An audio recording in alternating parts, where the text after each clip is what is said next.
Dengan ini saya mempersilakan Datuk Hajah Siti Zailah binti Muhammad Yusof Yang Berhormat Rantau Panjang. Terima kasih Yang Di-Pertua. Bismillahirrahmanirrahim. Assalamualaikum warahmatullahi wabarakatuh dan salam sejahtera.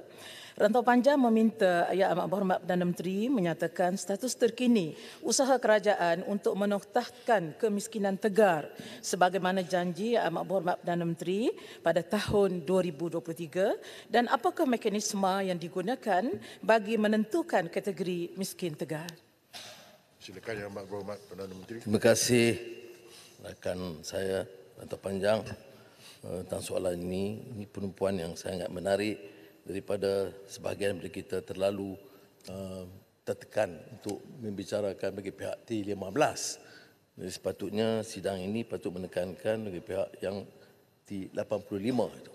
Jadi pertamanya apa yang kita janjikan saya katakan berdasarkan angka yang diperolehi pada 31 pengumuman saya ialah 31 Januari 2023. Angka yang pada masa itu ketua isi rumah yang termasuk kategori miskin tegar adalah 126,372 orang. Baik. Dan alhamdulillah setakat 29 Julai 2024 ini yang jumlah yang dikesan dari angka-angka ICU dan e-kasih itu diselesaikan. Walau bagaimanapun kita tahu bahawa angka ini bertambah kerana oleh kerana kejayaan ini menyebabkan ada jumlah baru yang didaftarkan dan 29 Julai selesai, 1 Ogos kita buka untuk penambahan permintaan baru termasuk yang lama yang dianggap yang merasakan perlu memohon. Ini jumlahnya 22,893. Ya. Nah, setakat bulan Julai tahun ini itu tahun lalu ya, maaf.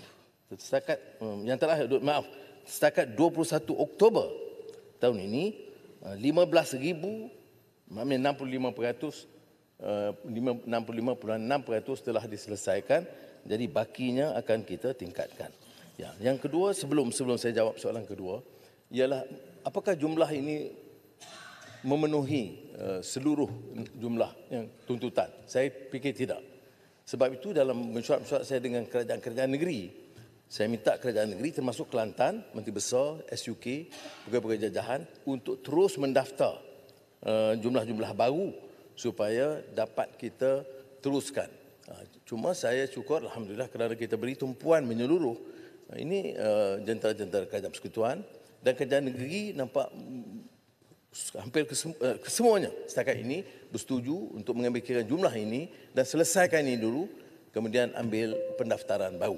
Mengenai soalan kedua tentang mekanisme, memang dulu kita ambil pendapatan, ya. Tetapi kita lihat ada kelemahan dari segi pendapatan ini. Umpamanya, kalau pendapatannya RM2,000 sebulan, tapi ada 4 isi rumah, ya, maka yang pendapatan sebenarnya RM500. Berbeda daripada RM2,000, 8 isi rumah, pendapatannya RM250. Sebab itu sekarang ini dirubah daripada pendapatan kepada per kapita. Jadi per kapita saya rasa lebih tepat, tidak ambil kira pendapatan tetapi dari segi per kapita kerana lihat juga berapa orang anak dan tanggungan. Terima kasih. Soalan tambah Yang Berhormat Rantau Panjang. Ya, terima kasih Yang Amat Berhormat di atas jawapan dan terima kasih Tuan Di-Pertua. Jadi jelas kepada kita daripada angka yang telah disebutkan Yang Berhormat, sebenarnya kerajaan masih gagal untuk menoktahkan kemiskinan mengikut tempoh yang disebutkan sebelum ini. Jadi kalau kita lihat maknanya ciri kemiskinan itu juga berbeza antara wilayah dan pendapatan RM2,000 di desa sudah tentu tidak sama nilainya RM2,000 di bandar. Jadi sebelum ini kerajaan menggunakan pengukuran kemiskinan berdasarkan pelbagai dimensi. Jadi setakat ini dan kini kerajaan telah mengubah kaedah dengan menggunakan NDI jadi ataupun pendapatan boleh guna bersih.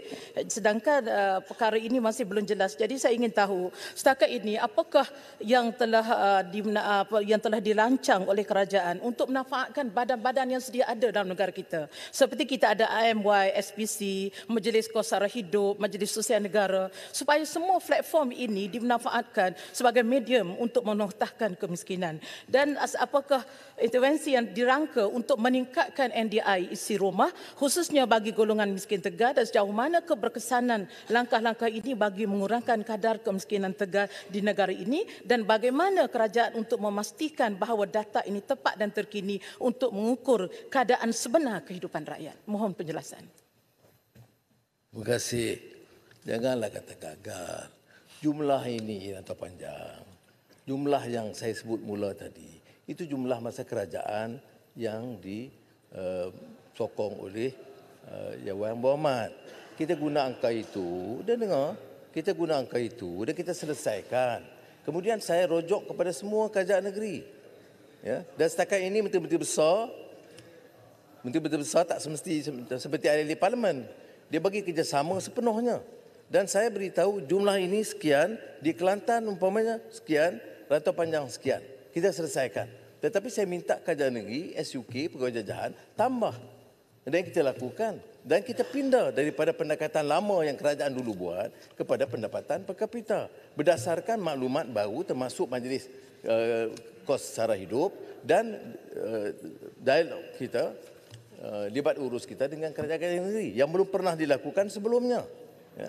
Kita lakukan dengan semua kerajaan negeri dan input kerajaan negeri kerana nak dapatkan jumlah ini dia harus kerjasama. Kemudian mengapa perlu kita kerjasama? Kerana ada daripada peruntukan kerajaan persekutuan, ada daripada kerajaan negeri walaupun lebih kecil, tapi ada zakat melalui Majlis Ugama Islam dan juga beberapa program kebajikan oleh kerajaan negeri. Jadi kita gabungkan itu semua.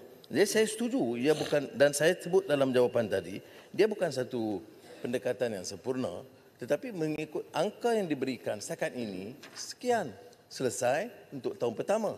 Tambah 22,000, hampir selesai dan saya yakin boleh selesai.